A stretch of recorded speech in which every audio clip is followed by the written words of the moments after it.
Hiriirri mormii karraan deemaa ture maaliir iyyaafan? Gabaasii Komishinii Mirga Namoomaa Itoophiyaa maalirraa dubbata? Mootummaan akka mootummaatti alatti uummatarra sarbiinsa mirgaa garaagaraa geessaa jira. Akkasumas caasaa paartii isaanii.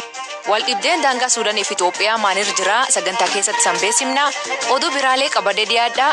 An Asli Galgalooti nuu dhiyaadhaa.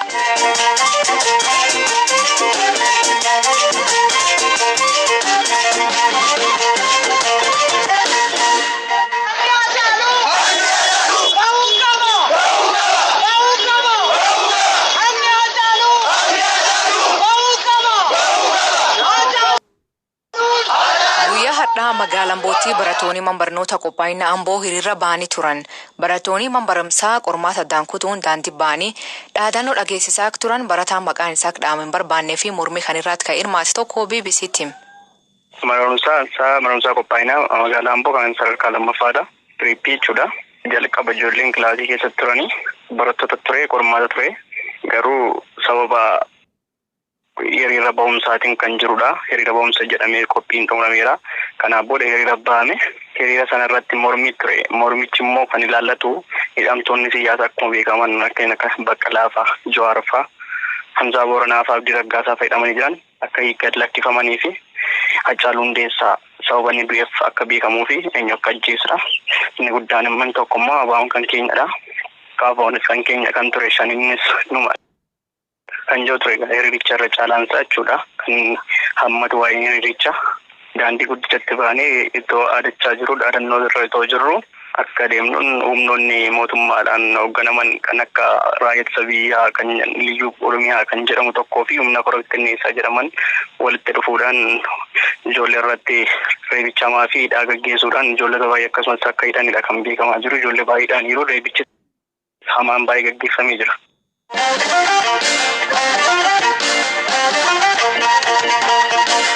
Suudaan lafdaangaa Itoophiyaa waliin qabdu kadhiin kan fudhate torbaan dabre keessaa deebistee akka hin kennine beeksiftee turte. Itoophiyaan gamisiitiin Suudaan bakturiitti deebite malee mariif akka hin teenne ibsiti. Waldhibdee naannoo daangaatti ka'e kana ka'umsi siimaan. Waliigalteen dhufuuf maaltu hojjetamaa jira jennee miseensa Komishinii Daangaa Itoophiyaaf Suudaan Abuu Hib Mulunnaa gaafan. ልክኛ መካናይዝድ ጦር እዛ ድንበሩን ፓትሮል የሚያደርገው ወደ ሰሜን ነው፣ ወደ ትግራይ ወደ ዳንሻ ወራን ኬኛ መካናይዝድ ከን ዳንጋ ኤጉ ገረ ዳንሻ ሁመራ ፊ ካንቲ ዮጋሶቸው ሱዳኑን ካምፒ ገዲፈሜ ቀበተን ኩን ስሪ ሚቲ ወለት ዱፌኛ ኦሉማ ጋሪ ረቲ ሁንዳዬ ቀበኔ ሶ ጅሩ ማሊፍ ከነ ጎተኒዳ ኤርገ ኢሳን ካምፒ ሌድዋ ሰኒን qabatanii booda waliigaltee daangaan bakka duriitti haa turu kan jedhu waan cabsaniif kun seera idila addunyaatis sirrii miti jennee obboloota keenya Sudaaniif ibsineerra. Gama aangawoota olaanoonis gareen ministeera muummee ittaanaa fi ministeerri haajaa alaatiin durfamu Sudaan kaartuum dhaqee dhimma kana gaafateera. Dhimma uumame irratti garuu garee waloo waan lafarratti mudate qulqulleessu haa erginu kan jedhu ture waliigalteen. Waldhibdee daangaa irraa uumame kana mariin callaa kan feenaa jedha Abuu Hib. ወደ 7 የሚሆኑ ሚሊተሪ ካምፖችን ነው ይከበር የተባለው አካባቢ ውስጥ የገቡት ማለት ነው። ካምፒወን ወራና torba tahan keessattidha kan seenan. Lammiileen Itoophiyaa naannichatti qonna kan eegalan har'a miti. Bara dheeraadhaaf laficha qotaa turan. 1972tti waliigalteen mallattaa durattis lammiileen qonnarra turan. Kanaaf haala amma duraan lafarra ture haa tursinuuti koree fi komishiniin dhimma daangaa itti kenname hojii isaanii haa xumuran, waan argatanis nu haa beeksisan. Achi sadarkaa mootummaatti ni murteessina jenne. Ammas ta'u wanti Itoophiyaan jettu kana kun immoo seera idil addunyaa waldhabdee daangaa hiikuu irratti wanta barbaachisaadha. Waliigalteen 1972 mootummoota gamtoomaniin kan galmaa'edha. Inumaatu isinidha kan kaka'umsa isaa fudhatee akka galmaa'u kan taasise. Isuma sana hojiitti haa hiiknu, waraanni hin barbaachisu, eenyuuf iyyuu kan fayyadu miti jennee dhimma kana hubachiifneerra. Ammas kanuma itti fufna. Gama Itoophiyaatiin fedhiin waraanaa hin jiru. Lammiileen Sudaanii fi Itoophiyaa lafa kanarraa bara dheeraaf waliin jiraatan. Ammallee daldala aadaa fi kaaniin wal argu. Gara misooma daangaatti haa gallu. Daandii haa diriirsinu. karoora daandii baaburaa haga Gadaariif ga'u qabna. Dhimmoota kanneen irratti haa xiyyeeffannu jennee himne. Itoophiyaan yaada qaama sadaffaa jedhamu hin fudhattu.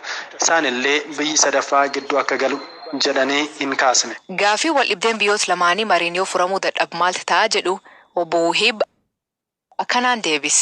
ራቸውን የሚጎትቱ ቢሆንም እንኳን እኛ ፑሽ እናደርጋለን። መቼ እንገናኝ? dhimma kanarratti kan harkifatan taanaanis dhiibbaa ni taasisna. yoom wal argina akkam goona kan jedhu irratti imbaasii keenya kaartuum jiruun ergaa dabarsina. deemee dhimmi kun haalicha kan hiikuu fi gara nagaatti kan fidu waan akkasiiti. garuu ammoo waadaa gallee eegaa jirra. waliigalteewwan mallatteessine kanneen akka 1973tti tahanfaa haalli lafarra jiru achuma tura jechuun ifatti lafa kaa'a. hanga rakkoon daangaa hiikamutti haalli lafarra jiru achuma tura jedha. kunis kan ta'u mootummootni lamaan ennaa walii galanidha jedha. kanaafuu nuti garana dhufanii ni mari'anna jenneetu yaadna. akka dhufanis hojii hojjenna.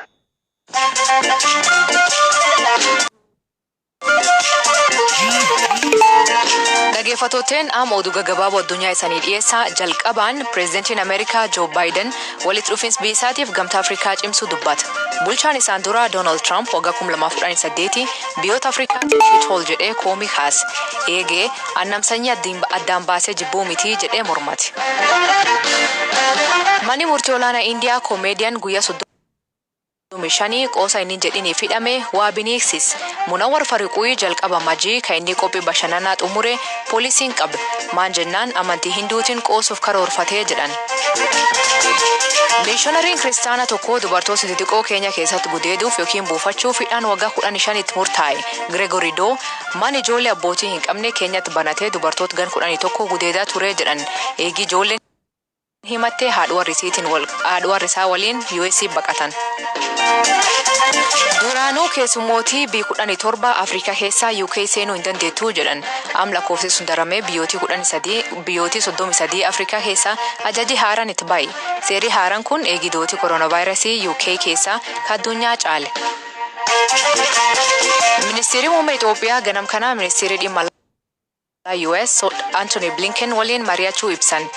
Blinken Twitter isaanii irratti haalli naannoo Tigraay keessa jiru akka isaa yaaddessiibsee dabalataan deeggarsi namoomaa dhiyaachuu akka qabu dhaame. Ministeerri muummee Abiy Ahmad Ameerikaan jijjiirama Itoophiyaa deeggaruu isiitiif galata galchee garuu waan Tigraay irraa homaa hin jenne. Ameerikaan deeggarsa opereeshinii Yaaman keessatti waggoota 6 darbanii riphee loltummaa Huutii irratti taasisaa ture dhaabuuf. Sababa waraan kanaatiin namkum 100 jeefamee jedhan. Taalleen lol kanaan lammiileen Yaman miliyoonaan lakkaa'aman beeltii saaxilte.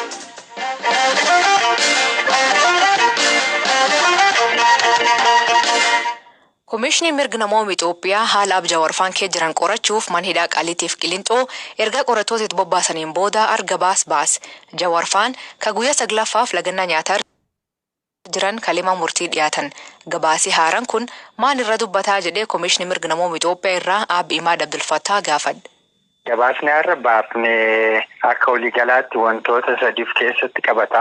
Ijoon isaa garuu dhimma lagannaa nyaataa Jawaarii fi namoota galmeessaa irratti himataman namoota 4. Akkuma gabaasa keenya irratti lafa keenya jirrutti daawwannee haaluma saniin haala isaan keessa jiran ilaalleetu haala qabiinsa isaanii walumaa galatti qaamonni dhimmi isaan laallatu lagannaa nyaataa isaan taasisan kanaaf xiyyeeffannoo akka kennan dhimmichi xiyyeeffannoo akka argatu gochuudhaaf akka waliigalaatti isaan gaafii 3dha kan kaasan sababa lagannaa nyaataa isaaniitiif. Tokkoffaa mootummaan akka mootummaatti alatti uummata sarbiinsa mirgaa garaagaraa geessaa jira.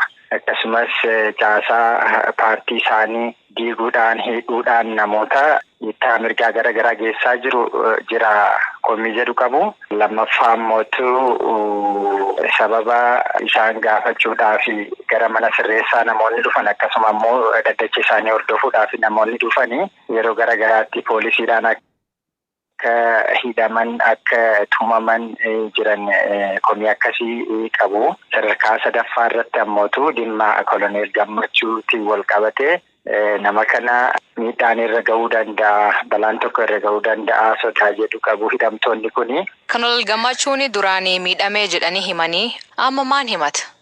Namni tokko isa wajjin hidhamee akka ture namni sun ammoo adabbiidhaan iddoo biraa irraa naanneffamee iddoo sanitti kan geeffame akka ta'edha kan hubanne.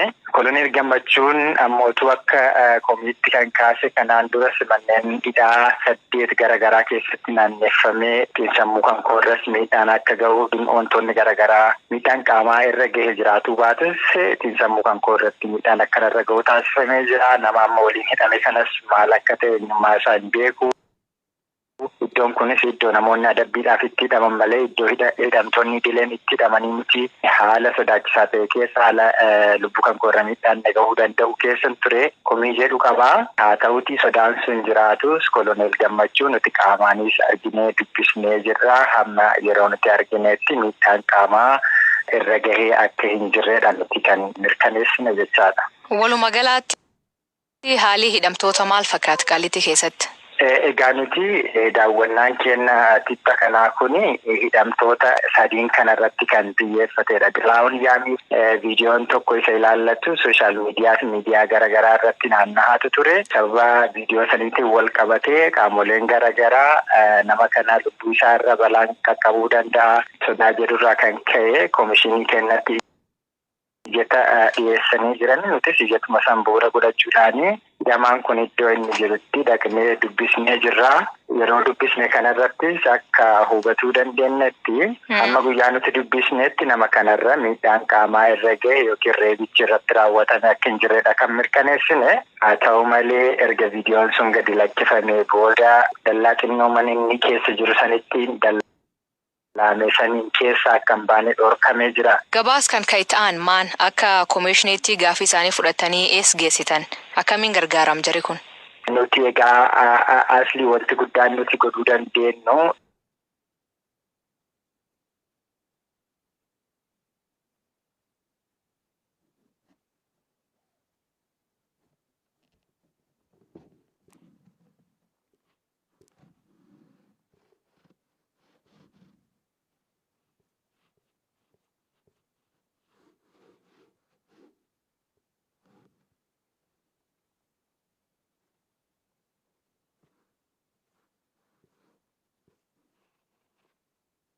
dhimmi namoota kanaa namoonni dhagahuu qaban akka dhagahanidha nuti kan goonu.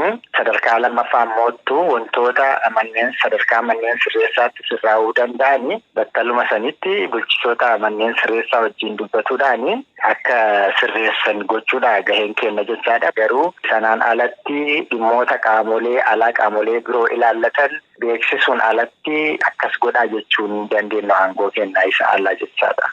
Galatoom. Hayyee galatoom asli.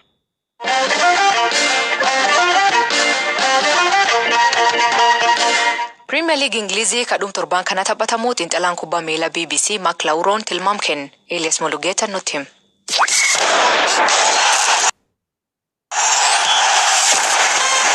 Taphattoota sagaliin hafee dhiyeenya kana kan mo'ame Arsenaal guyyaa sanbataa gara Villa Park imaluun Aston Villa waliin morkata. Xiinxalaan kubbaa miilaa BBC Lawron Aston Villaan 2-1 Arsenaal mo'ata jedheera. Tapha biraatiin ammoo Burnley Brightoniin yoo keessummeessu Newcastle ammoo tapha amma duraan Man Unitedin 9-0 kan mo'aman